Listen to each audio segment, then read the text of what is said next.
see you as always, and it's awesome to be able to worship with you as always. I hope you're anticipating encountering our loving God, because that's what we're going to do today. We're going to do it together. So if you would, let's join together and join together in song, and then after that we will join together in the teaching of the Word, and we'll lean into that. And I'm excited to share with you what we're going to talk about today. And we're going to encounter God through it all. We're going to encounter God through it all, and we're going to do it together.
The storm that surrounds me.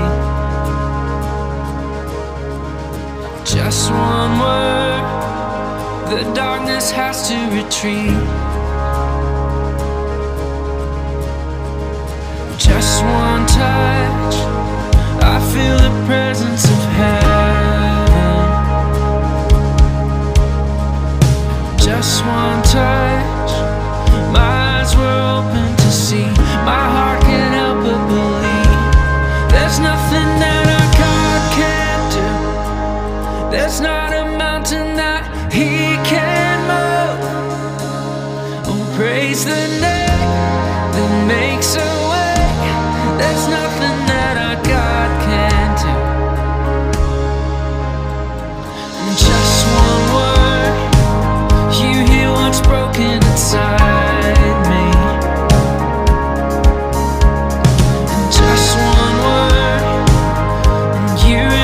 Every dream. Just one touch, I feel the power of heaven. Just one touch, my eyes were open to see. My heart can't help but believe. There's nothing that our God can't do. There's not a mountain that He can't move. Praise the name that makes a way. There's nothing that our God can do. There's nothing that our God can't do. There's not a prison wall He can't break through. Oh, praise the name that makes a way. There's nothing that our God can't do.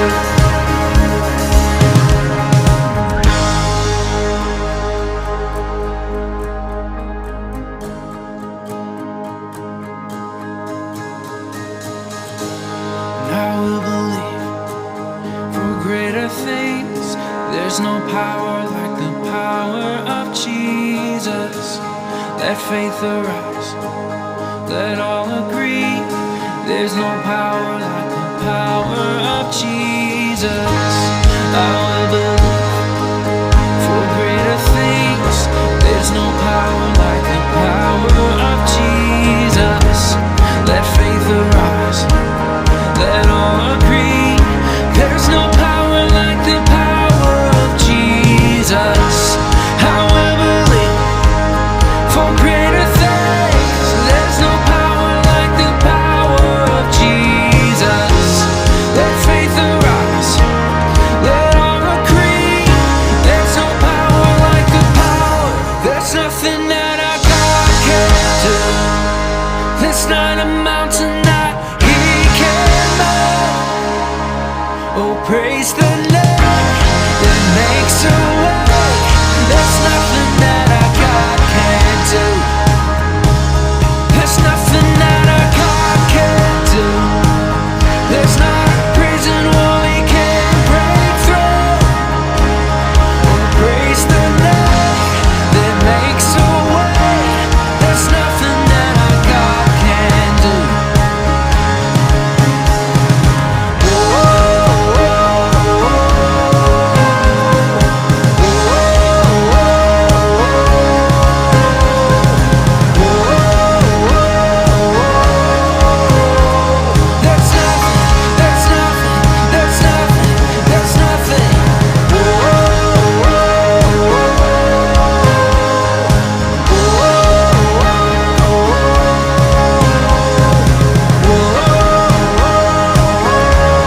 There's nothing that our God can't do.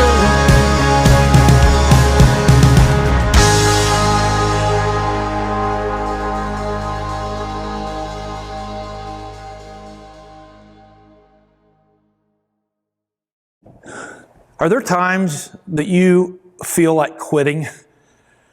Just quitting something, giving up? Are there times in your life where you have set a goal, a dream, or a vision, whatever that might be, and you step out into it, you go after it, and then it becomes difficult? It becomes difficult to just, as you navigate through it, as you're trying to accomplish what it is that you are going after, and you just kind of hit a wall, and it's just like, you know what? I'm done. You get discouraged. You just run out of steam. You don't see any progress or whatever, and it's just like, you know what? This is crazy. I'm done with this. I'm absolutely done with it. You know, it could be a relationship that you're in, maybe your marriage, or another relationship where you're just, you put a lot of effort and work into it, and it's just like it's going nowhere, or you just, again, nothing's changing, and you just get discouraged, and you're just like, you know what? I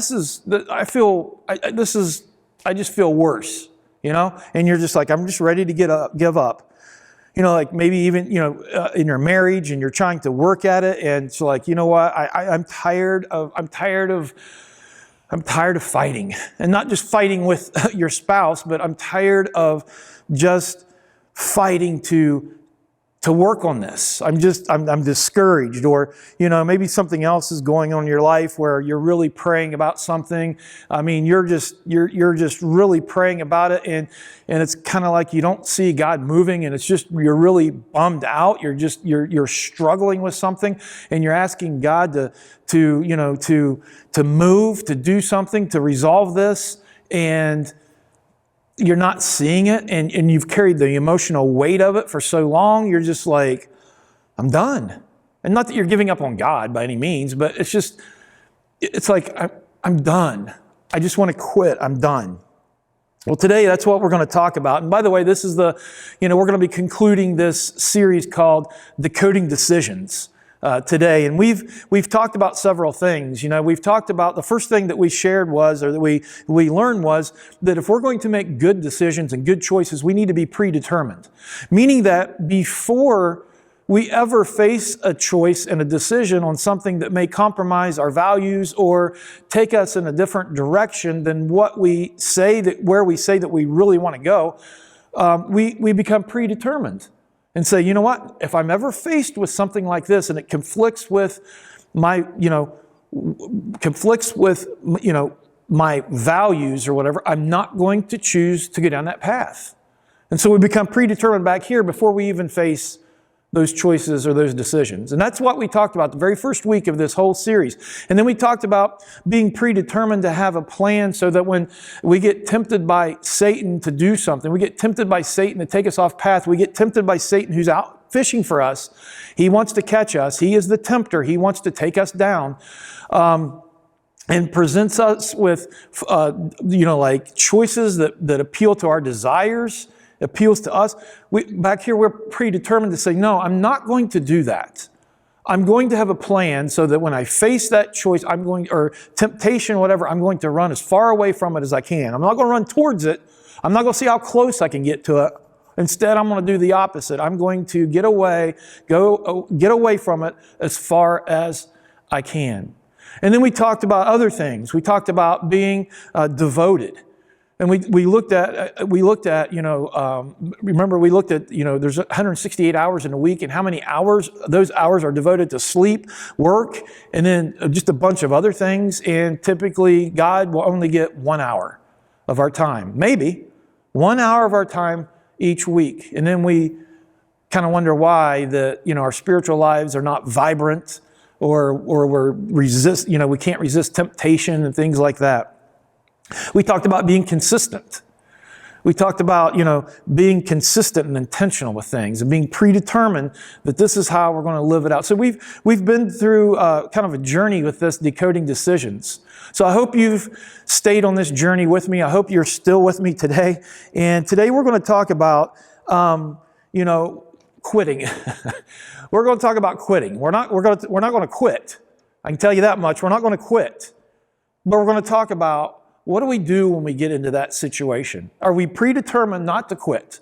Are we predetermined to keep on keeping on? And so, that's what we're going to look at today. Because let's be honest, it's very easy to start something, but it's very difficult to finish it at times, right? I mean, it's super easy to jump into something. I'm going to do this, and we just kind of jump into it with everything we've got. But it's very difficult to finish something sometimes. Not all the time, but a lot of times. I'm sure you can relate with what I'm talking about. This is very key to what we're talking about in decoding decisions, being predetermined. Here's something for you. This is something we asked, early on. The difference between, fulfilled and empty people. The difference between someone who just feels fulfilled and content and empty people, or successful people and struggling people, or average people and amazing people, right? We used this illustration before. There, as we look at this, there's some things that separates the two: average and amazing, struggling, successful, fulfilled and empty. And just like we talked about this early on in this series, this doesn't have to do with, I think we used this being consistent. That's one of the things that makes these people different. Fulfilled and empty is consistency within their lives. Another way is this, or let me just say, it doesn't depend upon our intelligence, our appearance, our talents, our skill sets. That has nothing to our education. It has nothing really to do with that whatsoever. But one other difference, like besides consistency and some of these other things we've been talking about, that does distinguish the difference between someone who is fulfilled and someone who's really empty, okay, is someone who perseveres. Perseverance. If we have perseverance within our lives, that is something that can help drive us to finish. It can help us to complete whatever it is that we're doing. If we have this perseverance within us, it enables us to refuse to quit. Okay? And so that, again, let me just share, let me say this again. When we talk about the two different types of people, like average and amazing, or struggling, and someone who's struggling, and someone successful, or someone that's fulfilled, someone that's empty, again, we have to understand a lot of this, if not all of it, is based upon the decisions that we're making. Okay? So again, this whole being predetermined is a key factor here. So if I can be predetermined that I'm going to persevere, then I'm going to make better choices. I'm going to be able to decode my decisions and make good choices that's going to enable me to be consistent, that's going to enable me to be devoted, that's going to enable me to be faithful, that's going to enable me to persevere and not quit. So hopefully you're catching on to that. There's a researcher by the name of Angela Duckworth, and she had some groundbreaking research on this whole concept of why do successful people succeed. So, she would look at some of these individuals that we would say, okay, that person's successful. They've set out to accomplish something, and they accomplish it. And again, this may not be necessarily in the Christian world whatsoever, but it's just researching people that appear successful, okay? And she wanted to find out why do those people succeed? Why do some people succeed and others don't? Okay, does that make sense? And she looked at teachers, how some teachers succeed and others don't. She looked at individuals within the military.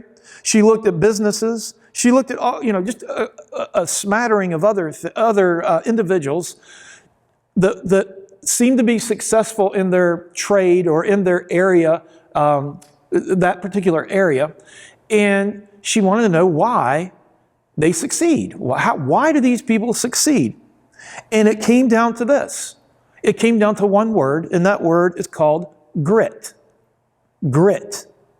It's the strength of a character, that strength of character that absolutely refuses to quit. That's why those people succeeded. Now, again, there may be some other variables there we could argue and debate, but the point is, she did this research, and what she found in these people that succeeded, she found this grit, this sense of grit. I'm going to stay with this. I will refuse to quit. I will keep going at it. And if I fail doing it this way, then I know that this way doesn't work, and I'm going to do it another way. They had grit. And in fact, she made this statement: enthusiasm is common. We all have enthusiasm. Enthusiasm is in common, but endurance is rare. Now think about that for a second. That makes a lot of sense, doesn't it? Enthusiasm is common. Many of us share enthusiasm, but endurance is vastly different. Endurance is rare. That grit, that perseverance, where you stick with it. So here's the deal. As we talk about perseverance, we're going to be predetermined that we're not going to quit. We're going to become predetermined that we are going to persevere. We are going to complete this, okay? Whatever it is. So we're going to commit to it, and we will not quit. We are going to see it to completion, okay?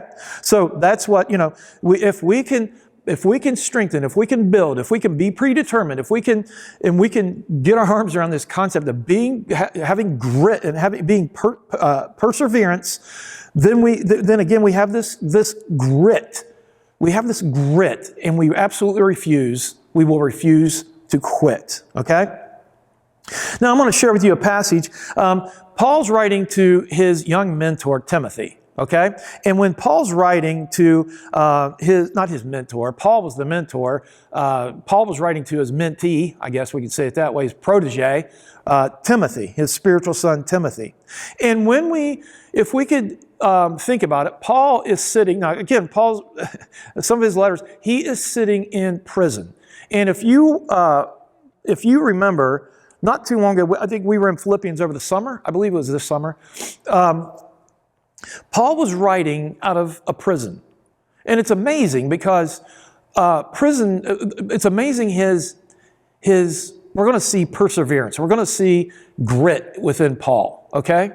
But Paul he's in prison. And the thing we know about prisons back in that day in Rome, they were nasty. Sewage would be, where they had the prisoners, sewage would be flowing through there. I mean, it was nasty. If they would need medicine and food, clothes, stuff like that, it would have to come from the outside, meaning their friends would have to come and tend to them. And a lot of times, Paul didn't even have that. And here he is in a nasty prison waiting for his execution. And again, sewage, who knows what his clothes were like, but I'm sure rats, infestation of rats and things like that would have been. I mean, it's crazy. But yet that's where we find him, and he's writing letters to the church in Philippi saying, "Rejoice, rejoice."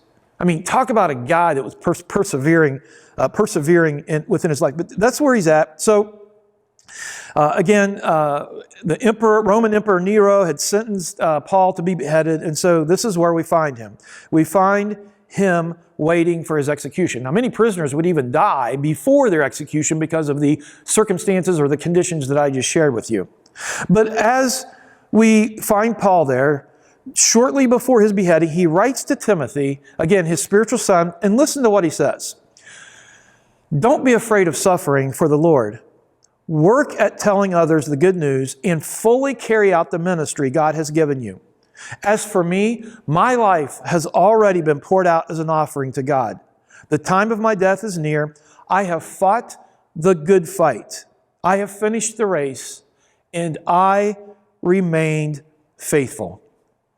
Paul says, I finished the race. I've completed. I've done what God wanted. I lived my life for God. I've completed, I persevered for God.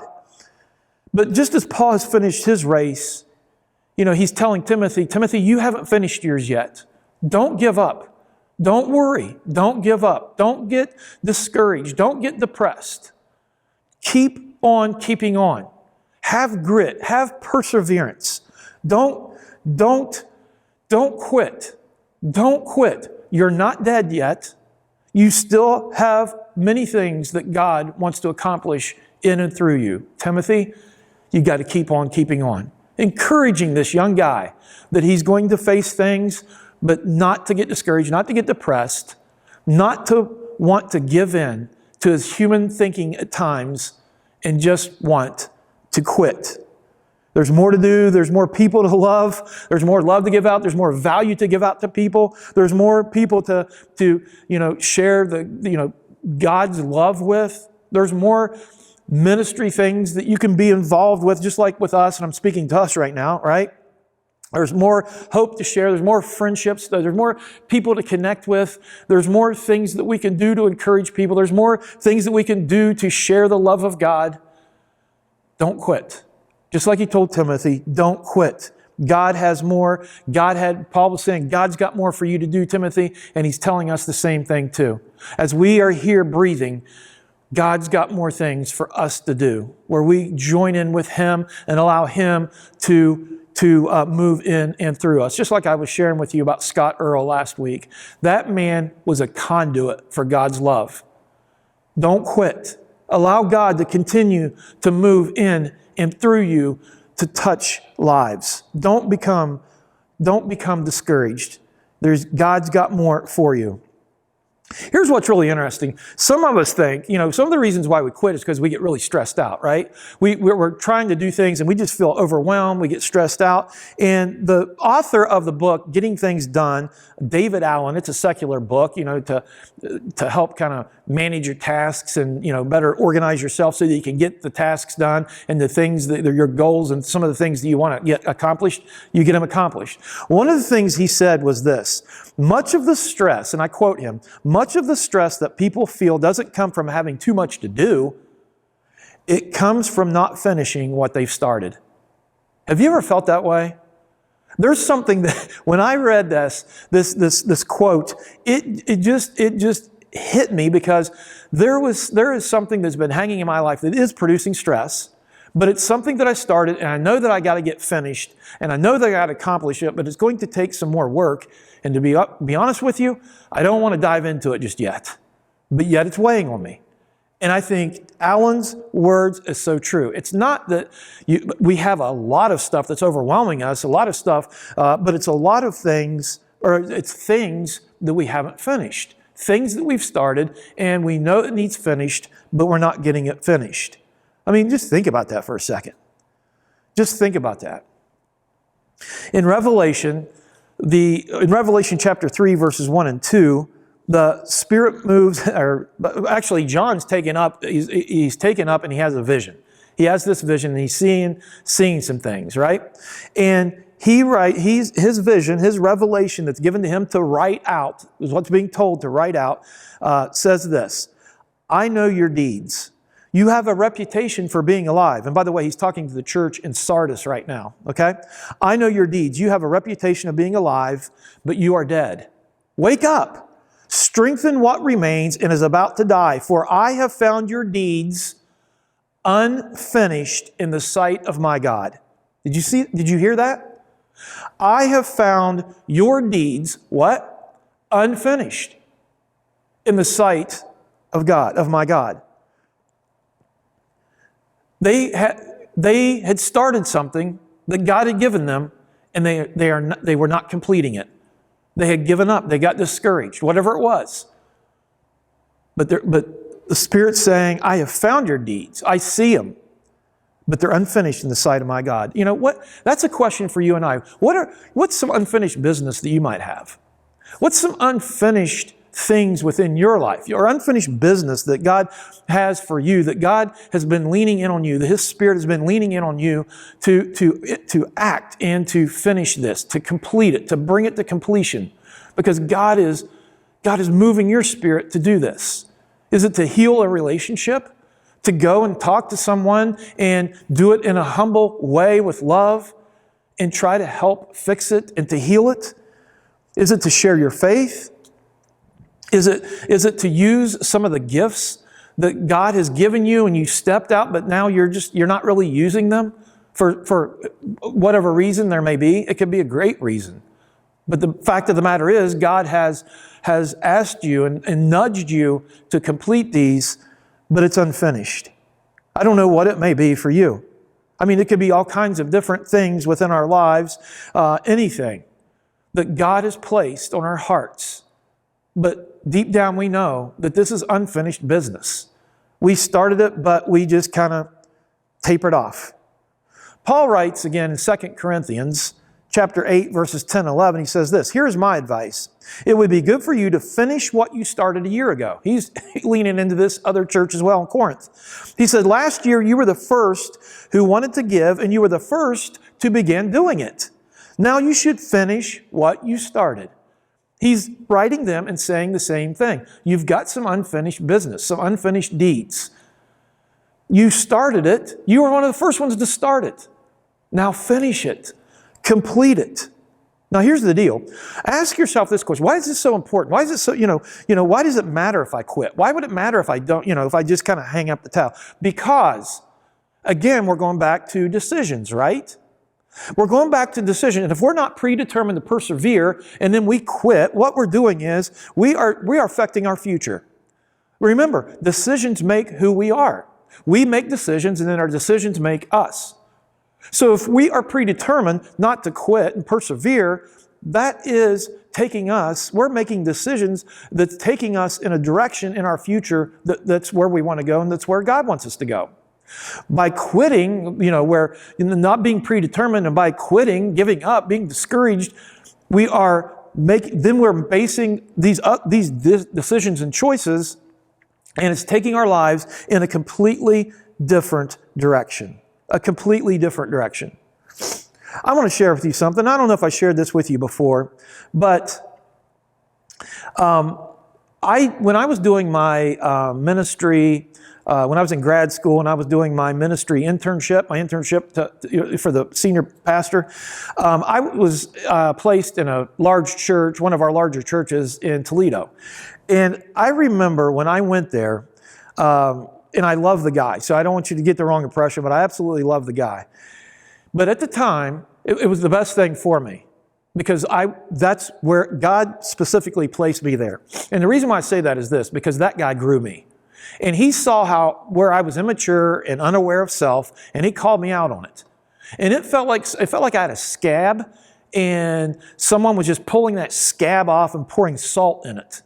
And I remember one time, and again, I don't want to paint him to be a bad guy whatsoever, but he was a very direct, very candid, and he just didn't let me get away with things. He grew me up. He matured me. And I remember one time, I had these every Friday afternoon meetings with him, and I felt like I was wearing milk bone pants, and dogs were just attacking me. That's a weird illustration. But I remember one time coming home just in tears, and I was angry. I was angry. And I remember saying something to my wife, Leslie, about what took place. And you know what she said? She said, he could have said it a little bit differently, but he does have a point. I felt all alone. I felt like a man on an island. And in that moment, I realized that I had a choice to make. I had a decision to make. Was I going to quit, or was I going to commit to this?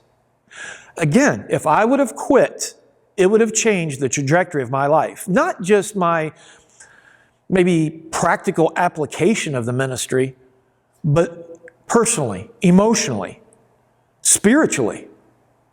Because if I would have quit, I wouldn't have grown up. I wouldn't have matured. You see how our decisions affects us in the future? You see how our decisions can change and paint a different path for us, one way or the other? When we commit to something, we have to be predetermined that we are going to persevere. We're going to have grit. We're going to stick it out, and we are not going to quit. In Acts, Paul says this in Acts chapter 20, verse 24. He says, however, I consider my life worth nothing to me. My only aim is to finish the race and complete the task the Lord Jesus has given me. The task of testifying to the good news of God's grace. Paul finished the race. He said, here he's saying, this is my aim to finish the race. Paul finished the race. He didn't quit. He didn't become discouraged. And he had a lot of setbacks. If you remember, he had a lot of setbacks. He was shipwrecked. He was bitten by snakes at one time. He was beat outside of a city, left for dead. He was stoned with rocks. All kinds of things happened to him. At what point would you think, maybe I'm reading God's will wrong? No, he didn't. He knew that what he was doing was God's will, and he was not going to quit. He was going to persevere. Paul finished the race. He finished the race. The reason why Paul finished the race, if you caught that verse, he was not running the race for himself. He wasn't running this race for himself. He said this, I consider my life worth nothing to me. No value. My life has no value to me. But to God, it has everything, right? This is it. If you're quitting what God had you to start, consider this. You're running the race for yourself. Because that's why we quit, right? I'm discouraged. I'm depressed. I'm upset. I'm a failure. This isn't working for me. That's when you know you're running the race for yourself and you're not running it for God. And when you quit, when you quit what God has started, you're focused more, you're considering yourself more valuable than running God's race. Paul said it. I consider myself worth nothing. No value, one another translation says. Again, we quit for personal comfort. We may quit for, money, people's opinions. When things get a little difficult, we may quit because it's conflicting with my hopes and dreams, right? Again, whose race are we running? Are we running our race, or are we running God's race? This is, we have to understand. So think about Jesus. Think about Jesus. Think about when he was in the garden where he says, again, he's running the race too, right? Throughout his life, he's running the race. He's going to finish the race. But it's all about the Father's will. It was all about the Father's will. It's not about me. Remember when he was praying there that last night before his crucifixion, and he's praying and he's saying, take this away. Don't make me go through this. But if I have to, it's about you. It's not about my will. It's about your will, Father. It's not about me. It's about you. That is, we have examples like that. And I know that we could say, well, Jesus was God. Yes, but he also had the humanness too. All right? He had the humanness and he had to fight through it. Paul had to fight through it. Timothy had to fight through it. Throughout the scriptures, we see individuals running the race. Okay? And in Hebrews, the author says, and I'm just going to paraphrase it, but we have this cloud of witnesses of individuals that have run and finished the race, that encourages us, that we look to and encourages us. So whatever it is that God has had you start, finish the race. Finish it. Not, whatever it is. And even this bigger race of living our faith out, right? We never give up. We commit. We commit to it. We never give up. In Philippians, let me say this first. I'm going to share with you a video, and then I'm going to come back and close out with a verse. But I want you to think about, or I want you to just kind of lean into this video, okay? We used this years ago, and it may be familiar to you, but it's about the 1992 Barcelona Olympics with Derek Redmond. And I just want you to just lean into this quick little video, and then I'm going to come back and I'll close our time out with a verse and just challenge us again to persevere and have grit.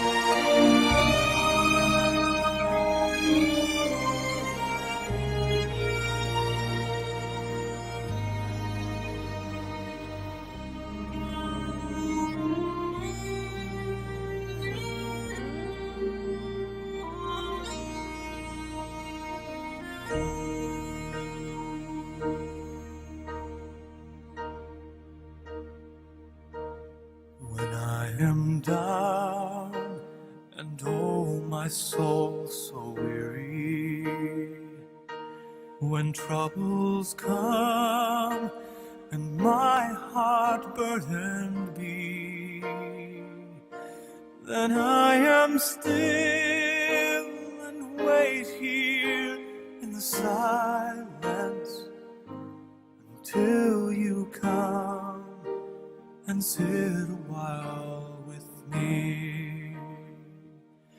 You raise me up so I can stand on mountains. You raise me up to walk on stormy seas. I am strong when I am on your shoulders. You raise me up to more than I can be.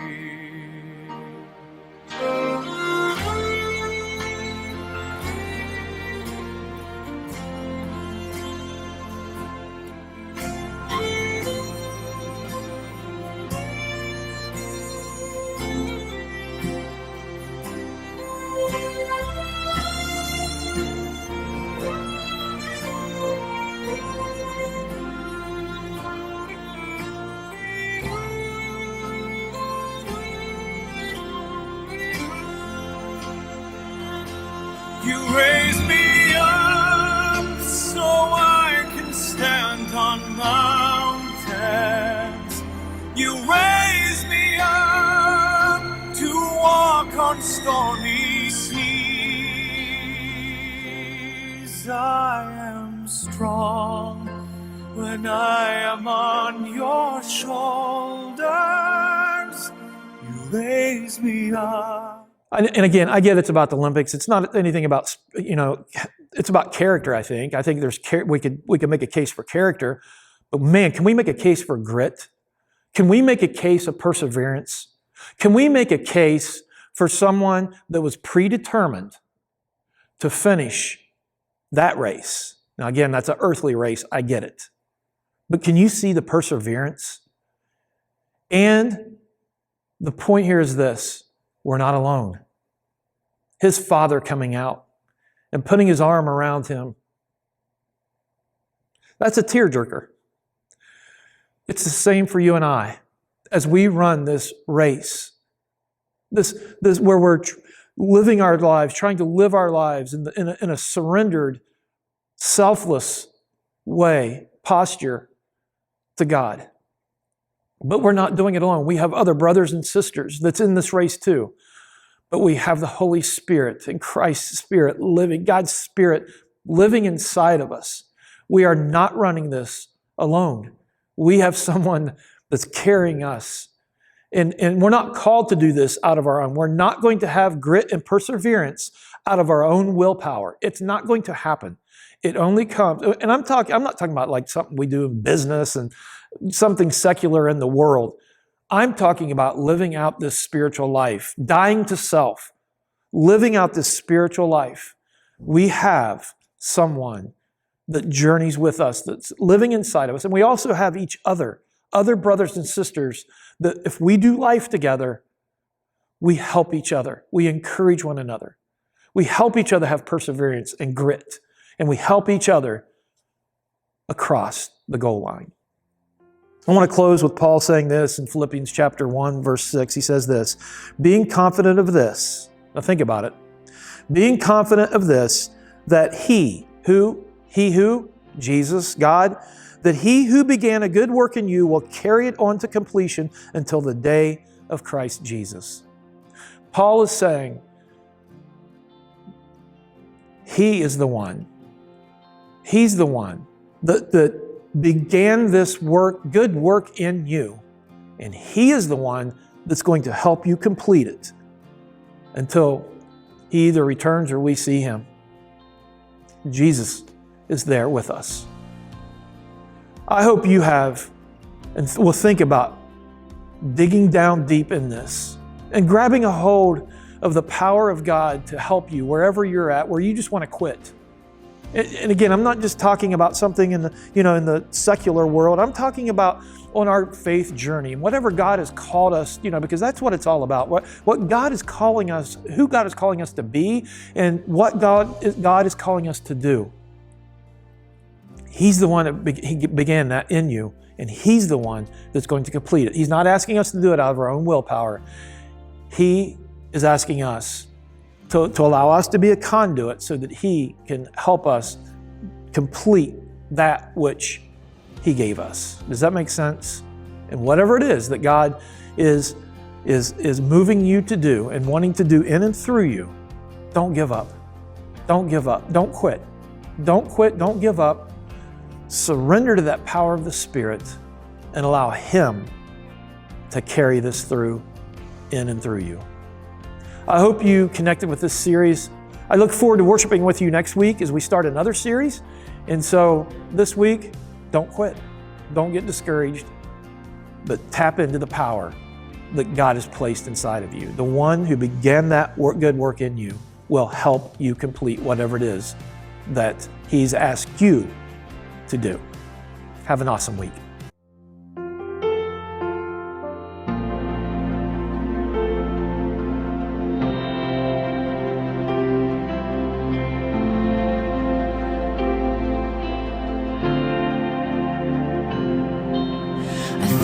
Generations falling down in worship to sing the song of ages to the Lamb. And all who've gone before us and all who will believe will sing the song of ages to the Lamb. Your name is the highest, your name is the greatest, your name stands above them all.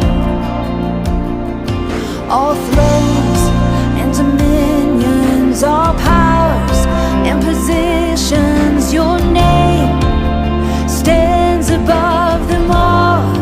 And the angels cry, holy, all creation cries.